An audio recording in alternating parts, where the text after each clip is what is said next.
এটা একটা কলঙ্ক। ছি ছি বলুন, ছি ছি লজ্জা। আমাদের কাছে, জনগণের কাছে যিনি আপদ, বিজেপি বাবুর কাছে তিনি সম্পদ।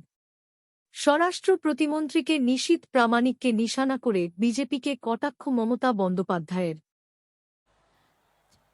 তিনি অন্যকে দুর্নীতিবাজ বলেন, আমরা বলি নিজের আয়নায় মুখ দেখো আগে।